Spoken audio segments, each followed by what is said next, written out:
আজকে যখনই কিতাবগুলো হাদিসের বঙ্গানুবাদ করার কথা বলা হয়, বড় বড় মাদ্রাসাদেরকে হাদিসের কিতাবগুলো বাংলা অনুবাদ করে দেন। যত বড় বড় কওমি মাদ্রাসা বলুন, আহলে হাদিসের কওমি মাদ্রাসা বলুন, যত বড় বড় মাদ্রাসায় যত বড় বড় কিতাব আছে সেইগুলোকে বাংলা অনুবাদ করে দিন, সকলের কাছে কাছে পৌঁছে যান। এ কথা শুনে এক শ্রেণীর আলেমরা বলেন, আমরা দীর্ঘদিন মাদ্রাসায় পড়ে মাদ্রাসাতে ঘুরে যে হাদিস শুনেছি, যে হাদিস শিখেছি, সেটা যদি আমরা বাংলা করে দেই তাহলে অনেকেই যারা প্যান্ট শার্ট পরে ঘুরে বেড়ায়, যারা ডাক্তারি মাস্টারি করে বেড়ায়, তারাও মোবাইলের মধ্যে অ্যাপ পাওয়ার মতন এই কোরআন সুন্নাহর অ্যাপ নিয়ে মানুষকে মাসলা দেবে। কথাটা একদিক দিয়ে ঠিক থাকলেও আর এক দিক দিয়ে ভুল আছে। আমরা জানি হিন্দুদের যে সকল গ্রন্থ আছে, গীতা বলেন, বেদ বলেন, অথর্ব বেদ বলেন, এই কিতাবগুলো তারা যথাসাধ্য চেষ্টা করে মানুষের কাছে উন্মুক্ত না করতে। তারা চাপিয়ে রাখতে চায়, কারণ যদি চাপিয়ে রাখে, চাপিয়ে যদি না রাখে, তাহলে এই কিতাবের অনেক কিছুই আছে যা সকলের সামনে প্রকাশ হয়ে যাবে। এখন বর্তমানে ডক্টর জাকির নায়েক সহ অনেক আলেম ওলামারাই কিন্তু এই বিষয়গুলো তুলে ধরেছে, যে সেখানে বিভিন্ন নবীদের কাহিনী বা বিভিন্ন ইতিহাস পাওয়া যাচ্ছে। এইগুলো যদি হয়ে থাকে, তাদের এই কিতাবগুলো আটকিয়ে রাখার মূল কারণটাই হচ্ছে যেন হিন্দু ধর্মের অনুসারীরা না বুঝতে পারে তাদের ধর্মগ্রন্থেও মুহাম্মদ সাল্লাল্লাহু আলাইহি সাল্লামের নাম আছে। হিন্দু ধর্ম অনুসারীরা যেন বুঝতে না পারে তাদের ধর্মগ্রন্থেও ইসলামের কথা বলা আছে, একক ইলাহার কথা আছে। এ কারণেই তারা এটা সকলের হাতে উন্মুক্ত করে দেয় না।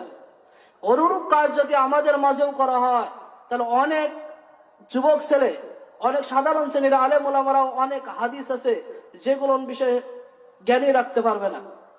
আমাদের তো লস নেই। এই কিতাবগুলো যদি আমরা বাংলা করে দেই, আমাদের যুবক ভাইরা, ডাক্তার, মাস্টার, যে যেখানেই থাকুক না কেন, তারা সহজেই বুঝতে পারবে।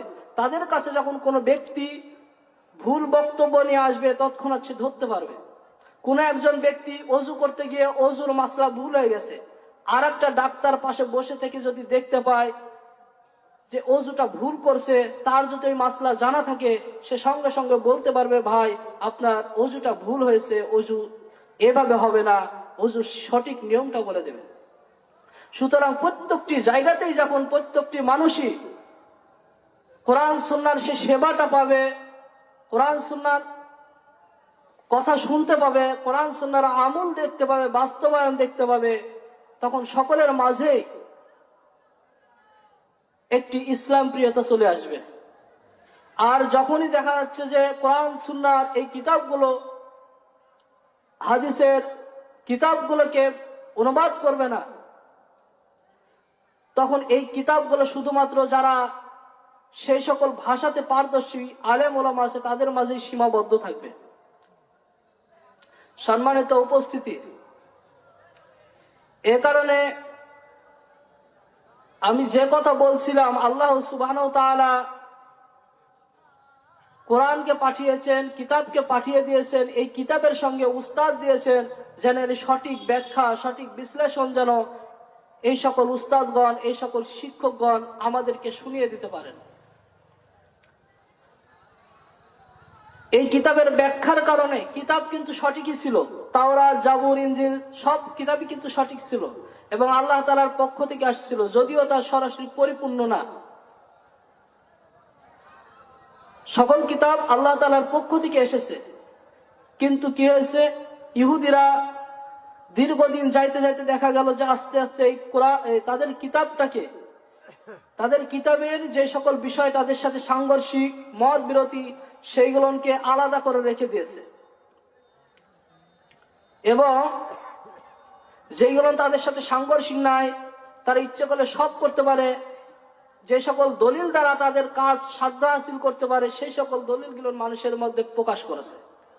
এইভাবে যখন দীর্ঘদিন চলতে থাকলো, তখন এক পর্যায়ে প্রকৃত কিতাব, যে আল্লাহ তাআলার পক্ষ থেকে প্রকৃত আসমানি যে কিতাব ছিল, সেই কিতাবের জ্ঞানটা হারিয়ে যেতে থাকলো। ঠিক তখনই মহান আল্লাহ সুবহানাহু ওয়া তাআলা আবার আরো একটি কিতাব দিয়ে হযরত ঈসা আলাইহিস সালামকে পাঠালেন। ঈসা আলাইহিস সালাম আসার পর যখন ইনজিলের বাণী প্রচার করলেন ঘরে ঘরে, তখন ইহুদিদের মাথা ব্যথার কারণ হয়ে উঠল। ইহুদিরা ঈসা আলাইহিস সালামের এই দাওয়াতকে সহ্য করতে পারলো না। দাওয়াতকে সহ্য না করতে পারে বিভিন্ন সময় বিভিন্ন ভাবে নির্যাতন, জুলুম, অত্যাচার শুরু করে দিয়েছে। এক পর্যায়ে ঈসা আলাইহিস সালামের আনিত বিধান ইনজিল প্রতিষ্ঠিত হয়ে যায়।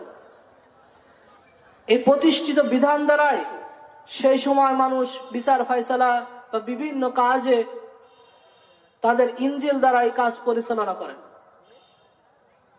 এই ইনজিল দ্বারা কাজ পরিচালনা করতে করতে দেখা যায় এক সময়ে এই ইনজিলেরও যেগুলো গুরুত্বপূর্ণ বিষয় যা পাদ্রীদের সাথে বিরোধী, সেগুলো রেখে দেয়। তারা সকল বাণীগুলো মানুষের কাছে প্রচার করে না। এটা এমন ভাবে চলতে থাকে, দীর্ঘদিন চলার কারণে এক পর্যায়ে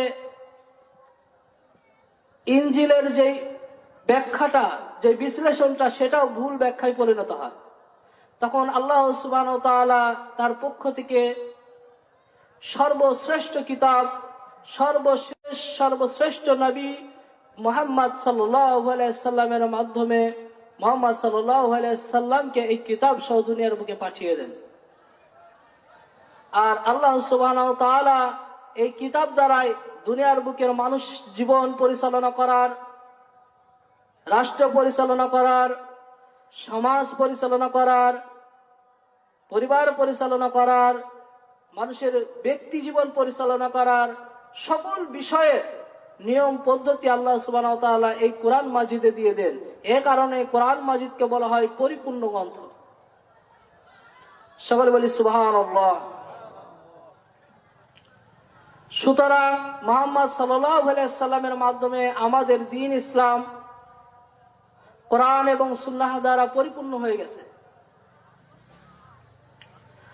কিন্তু কোরআন এবং সুন্নাহর যে ব্যাখ্যা বিশ্লেষণটা আছে, এটা নিয়ে কিন্তু অনেকেই এর মধ্যে নিজেদের মন গড়া মত, নিজেদের মন গড়া পদ্ধতি চালু করার চেষ্টা করে যাচ্ছে, যদিও এটা হওয়া সম্ভব না। যদি এখন কেউ কোরআনের আয়াত দ্বারা বলে ইহদিনাস সিরাতাল মুস্তাকিম, এটা যদি নবীর যুগে যদি আমাদের কোনো দল থাকতো, তাহলে এই দলটার নাম ইহদিনাস সিরাতাল মুস্তাকিম, মুস্তাকিমের বদলে ইহদিনাস সিরাতাল, এই দলটার নাম বলতেন। বলি নাউজুবিল্লাহি মিন যালিক।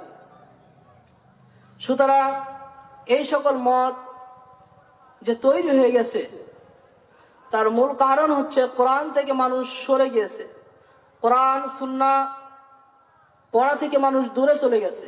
আজকে দেখেন, এই গ্রামে যদি আপনি একটি সাধারণ গণনা করে দেখেন, তাহলে দেখবেন যে অধিকাংশ মানুষই কোরআন পড়া জানে না। অধিকাংশ মানুষ আছে তারা কোরআন পড়া জানে না। যারা কোরআন পড়া জানে না, কোরআনের অর্থ বোঝে না, তারা ইসলামের কি বুঝবে? তারা তো কোরআনের মাহফিলে গিয়ে এ কথা বলবে যে কোরআন নিয়ে কোনো রাজনীতি করবেন না, কোরআন নিয়ে রাজনীতির কথা বলবেন না, কোরআন নিয়ে ইসলামী মাহফিলে কোনো রাজনীতি হবে না। বর্তমান সময়ে তথাকথিত যে সকল রাজনীতি আছে, সকল রাজনীতিকই হচ্ছে অপরাজনীতি। এই রাজনীতির সাথে মুসলমানদের কোনো সম্পর্ক থাকতে পারে না। জোরে বলেন, কি পারে কি পারে না? আমরা কোন রাজনৈতিক সাথে বর্তমান সমাজের জড়িত যে সকল রাজনীতি আছে এই সকল অপরাজনীতির সাথে কোনোভাবেই জড়িত থাকতে পারি না, থাকবো না ইনশাআল্লাহ।